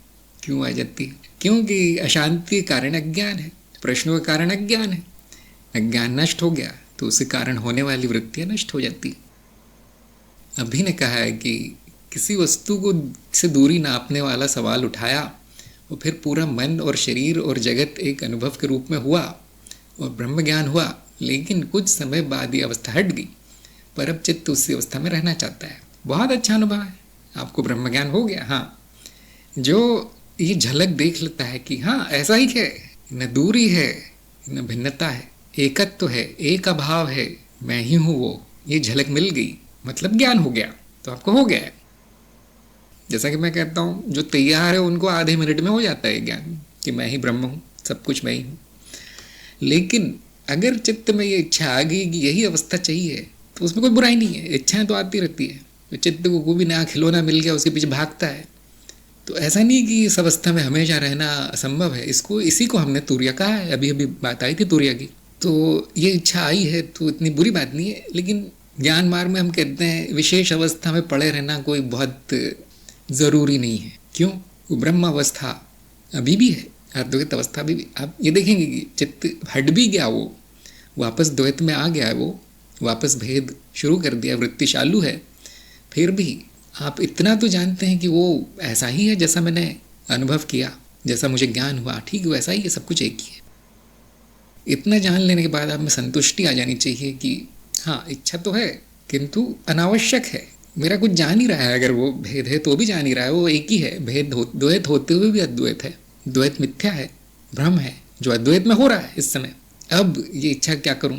तो ऐसा नहीं कि वो पूरी नहीं की जा सकती, वो की जा सकती है। इसी को हमने कहा है साक्षी भाव की साधना। तो अगर आप में इच्छा आ गई है इस अवस्था में रहने की तो साक्षी भाव की साधना शुरू कर दीजिए। अब तरह तरह के प्रश्न आएंगे, साक्षी भाव क्या है, कैसे करूं, कहाँ रहूं और कैसे आ जाऊं इसमें। ये पता है मुझे साक्षी भाव क्या है, लेकिन रहता नहीं है, अब क्या करूं, कौन सी विधि है। इसीलिए कार्यक्रम बना रखा है। जो कार्यक्रम है वो संपूर्ण है। जैसे अभी जानकी जी को भेजा गया है प्रयोगों में कि कौन से प्रयोग है, यही है जो आप कह रहे हैं, साक्षी भाव में स्थित रहने के प्रयोग है। तो अगर आप में इच्छा आई है तो ज़रूर कुछ ना कुछ होगा। चलते रहिए मार्ग पे। तित्त प्रज्ञ का आपसे अच्छा मार्गदर्शन मिल रहा है, अनावश्यक छूट रहा है। लगता है सभी मान्यता समाप्त हो जाएंगी, दिन दुगनी प्रगति अनुभव हो रही है। बिल्कुल सही बात है। यहाँ जो आ गया उसका लाभ निश्चित है ना। सत्संग का अर्थ ही होता है कि सत्य के संगत में बैठना, कुछ ना कुछ लाभ तो होगा। तो आते रहिए, जुड़े रहिए ग्रुप में और सत्संग में बैठे रहिए, आपकी प्रगति ज़रूर होगी, बहुत तेज होगी। ज्ञान मार्ग में तो सीधी हो जाती है।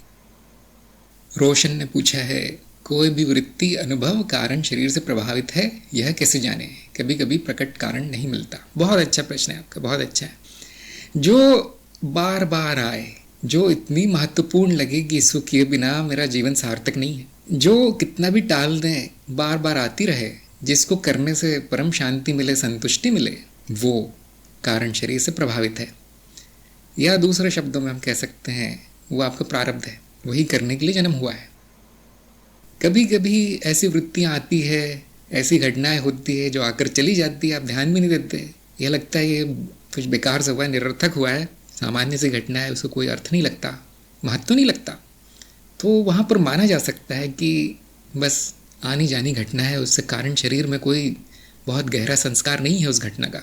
किंतु जो कारण शरीर में है वो बार बार प्रकट होता रहेगा आपके जीवन में, चाहे वो अच्छा हो चाहे वो बुरा हो, है ना। कुछ आपके जीवन में कुछ अवस्थाएं बार बार आ जाती है, जैसे गरीबी या बुरे संबंध या अज्ञान, ये कुछ कला में आपको रुचि है, आप उसमें असफल होते हैं, ये बुरी घटना है। किंतु अगर ये बार बार हो रहा है, कितना भी प्रयास करते रहे, तो हम क्या कहते हैं आम भाषा में, नसीब है, नसीब का खेल है, भाग गई ऐसा है। और उसी को हम तकनीकी भाषा में कहते हैं प्रारब्ध ऐसा है। ये फल भोगने के लिए ये जन्म निर्धारित हुआ है, अब उससे छुट्टी नहीं है, तो उसको भोग के समाप्त करना है, टालना नहीं है। अगर आपके जीवन में अच्छी अच्छी घटनाएं हो रही है और दोहराती जाती हैं, सभी इच्छाएं पूर्ण होती है, जो आपको पसंद है वो हो रहा है, तो ये भी कारण शरीर में है, ये भी प्रारब्ध है, तो इसीलिए आपका जन्म हुआ है। तो बाकी लोगों का तो मैं जानता नहीं, मैं साधकों का जानता हूँ कि जब तक वो किसी मार्ग पे नहीं आ जाते, जब तक कोई साधना नहीं कर लेते, जब तक गुरु नहीं ढूंढ लेते, वो चैन से बैठ नहीं पाते। उनके घर में संपत्ति है, धन धान्य है, बड़ा परिवार है, सामाजिक प्रतिष्ठा है, लेकिन वो इतना ही जानते हैं कुछ हो नहीं रहा, वो नहीं हो रहा जो मैं चाहता हूँ, और खोज में लग जाते हैं। और ऐसे ही लोग गुरु पाते हैं, ऐसे ही लोग ज्ञान पाते हैं। जो विषयों में जीवन का अर्थ ढूंढते हैं वो ढूंढते रह जाते हैं, वो कुछ नहीं पाते। तो साधकों के बारे में मैं कह सकता हूँ कि साधना उनका प्रारब्ध है, क्योंकि वहीं उनको संतुष्टि मिलती, वहीं उनको खुशी मिलती है। यहाँ तक कि मैं कुछ लोगों को जानता हूँ जो हमारे ग्रुप में हैं या हमारे कार्यक्रम में हैं, उनका प्रारब्ध देख कर बताया जा सकता है कि उनका प्रारब्ध सेवा है, उनमें बोधिसत्व वृत्ति सक्रिय है, अर्थात उन्होंने कई जन्मों तक ज्ञान लिया है, साधना की, सेवा की है, उनको अभी दिशा नहीं मिली है, हाँ, किंतु वहाँ पहुँचने वाले हैं वो। तो साधक के जीवन में संसारिक जीवन में क्या होगा ये बताना संभव नहीं है। प्रारब्ध बड़ा अजीब सा है उनका, संचित मिट चुका है, किंतु वो क्या साधना करेगा, उसमें आगे जाएगा या नहीं, क्या मार्ग लेगा, वो सब बताना संभव है। कुछ दिन गुरु के सानिध्य में रहिए, गुरु आपका मूल्यांकन कर देगा, बता देगा क्या है कारण शरीर में। हमेशा सत्य नहीं होगा, है ना, कभी कभी कुछ और हो जाता है, माया है, किंतु 80-90% वो गुरु की बात सच निकलती है।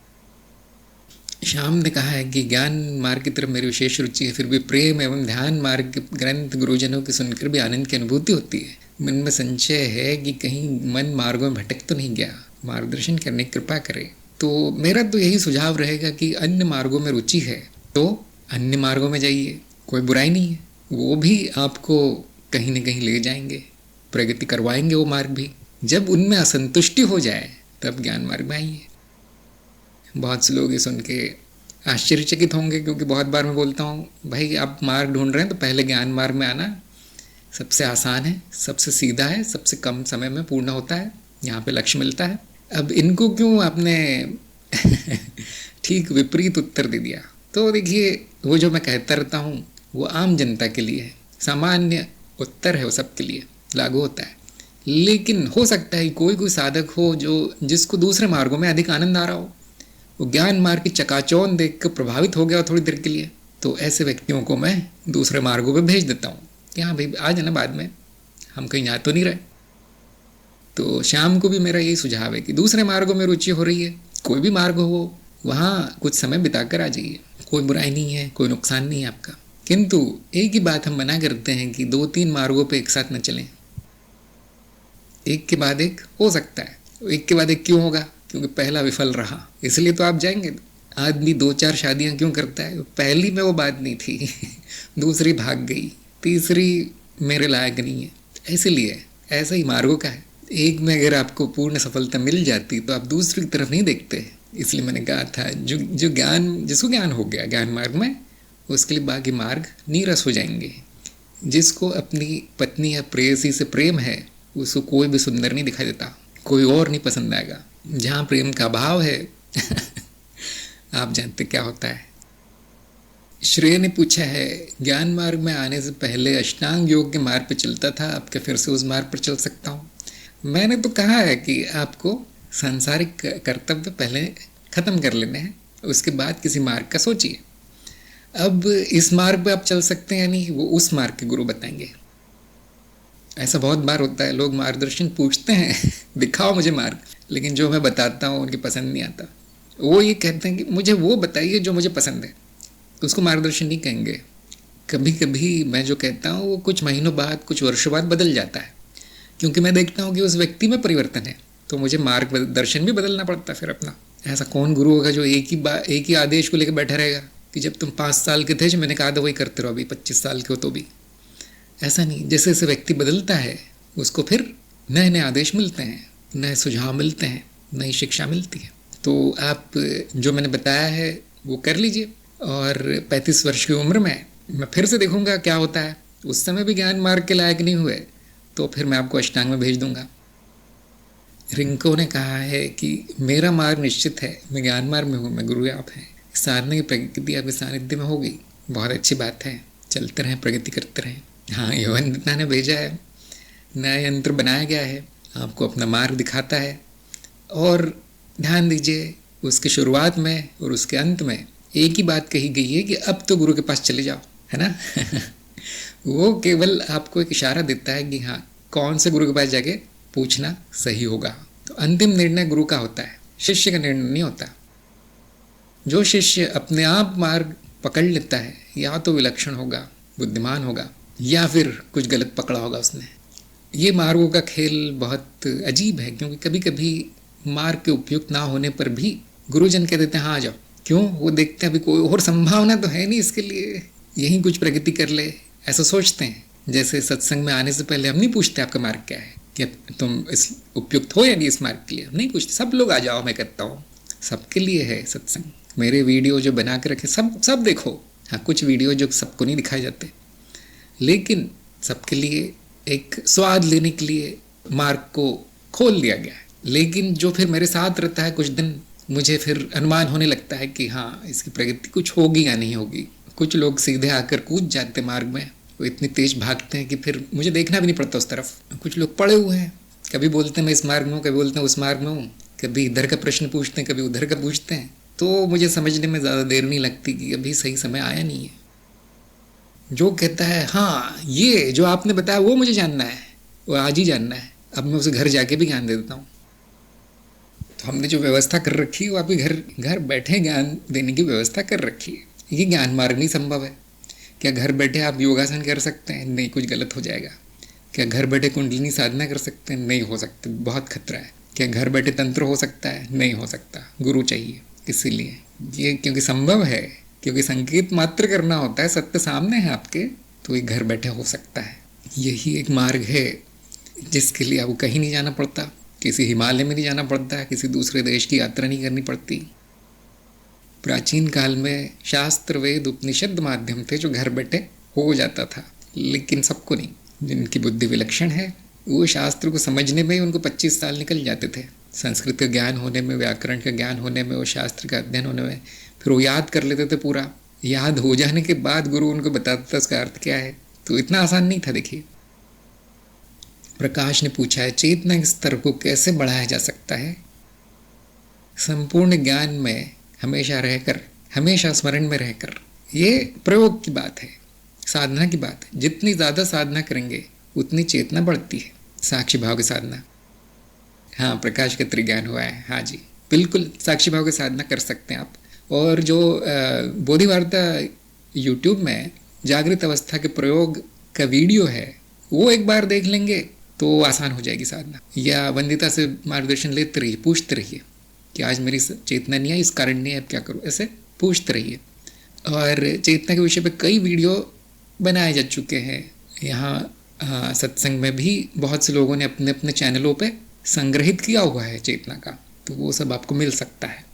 अभी गणपत सिंह ने कुछ बनाए थे, ऐसे ही वेदांश ने कुछ वीडियो बनाए थे, और अश्विन के चैनल पे वीडियो हैं कुछ, जिनमें जो बिखरा हुआ उपदेश थे चेतना में, वो सब एक जगह संग्रहित करके डाल दिया गया है। तो वो सब देख लीजिए। उनकी कड़ियाँ आपको इसी ग्रुप में मिल जाएंगी, अगर किसी के पास होगी तो वो दे देंगे आपको। या फिर ज्ञानमार्ग.गुरु प्रवेश द्वार में सब कुछ है। उसको प्रवेश द्वार इसलिए कहा गया क्योंकि सब कुछ वहाँ से ढूंढा जा सकता है जाकर। और त्रिज्ञान जो ले चुके हैं उनको मेरा सुझाव है कि आपके प्रश्न, आपके जो भी मन में शंकाएं आती है, जिन्होंने त्रिज्ञान दिया है उससे पूछ सकते हैं। लेकिन सबसे अच्छा तरीका ये है कि या तो बोधिवार्ता सत्संग में पूछें, या फिर बहुत से लोगों ने अपने अपने ग्रुप खोल रखे हैं जहाँ पे वो साप्ताहिक सत्संग करते हैं। तो वंदिता का भी ग्रुप है, ऐसे ही 4-5 और है। तो ध्यान दीजिए, रोज़ सत्संग होता है, रोज़। और किसी किसी दिन 2-3 होते हैं, अंग्रेजी हिंदी मिला देता हूँ। तो उत्तर की कमी नहीं होगी, ज्ञान की कमी नहीं है, सागर है पूरा का पूरा। आपको बस पूछना है कि मुझे आज ये प्रश्न आया, मुझे किससे पूछूँ। कोई ना कोई सत्संग चलता हुआ मिल जाएगा, उस दिन कुछ ना कुछ होता हुआ मिल जाएगा।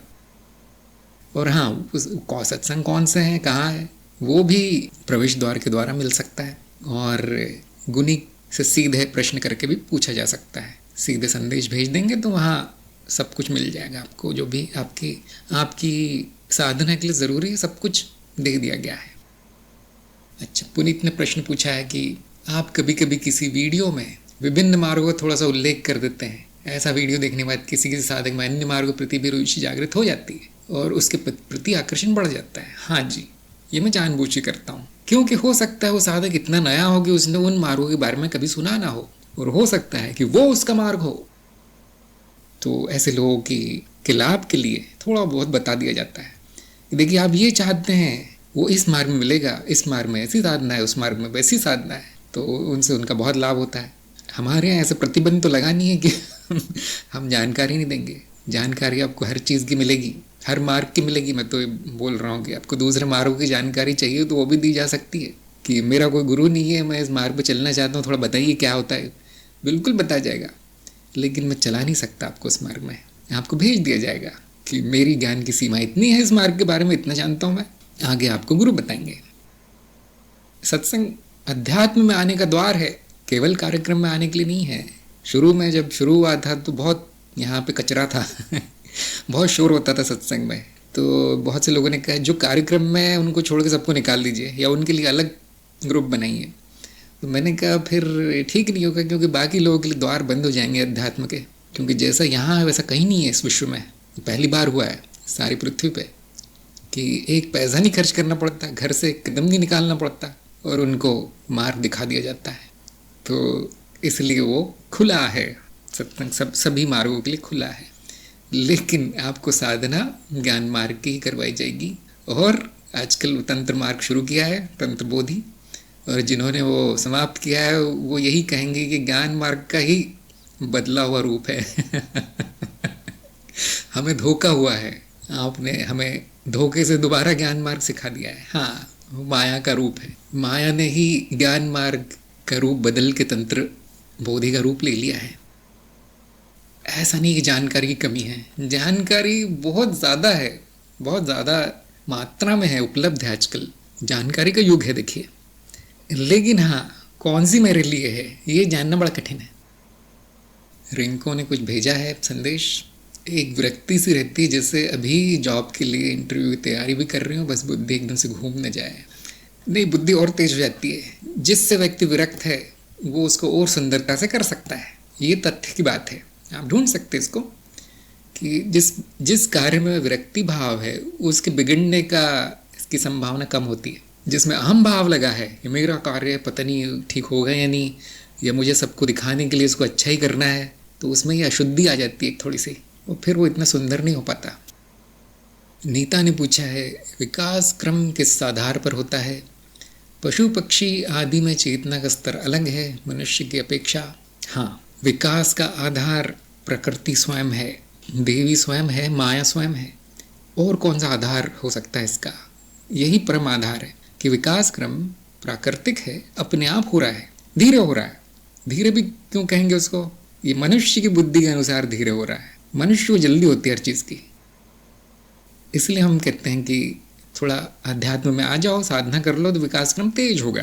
तो फिर बहुत से लोग यही समझेंगे इस बात से कि नहीं मतलब आध्यात्मिक प्रगति, ज्ञान, साधना विकास का आधार है, ऐसा बोल सकते हैं, लेकिन इतना आवश्यक नहीं है। विकास अपने आप होता है। फिर बहुत से लोग कहेंगे अच्छे कर्म कर लो, पुण्य कर्म कर लो, विकास होगा। हाँ, लेकिन वो आधार नहीं है, उससे तेज हो जाएगा। जहाँ पर गिरने की संभावना थी वो कम हो जाएगी, क्योंकि विकास ऐसे सीधी रेखा में नहीं होता कि ऊपर जाते जा रहा है चीज़। कई बार गिरता है, कई बार उठता है, कई बार गिरता है। यहाँ तक कि देव योनि पे जाकर भी वो गिरता है, मनुष्य योनि में। बहुत से शास्त्रों में ऐसा बोला गया है। कुछ लोगों का ये स्वयं का अनुभव होगा कि ऐसा हुआ है। तो ये सब उपाय हैं जो बताए गए हैं ऋषि मुनियों द्वारा, विकास को गति देने के उपाय हैं। लेकिन विकास क्रम माया में निहित है, होता ही है, होकर रहता है।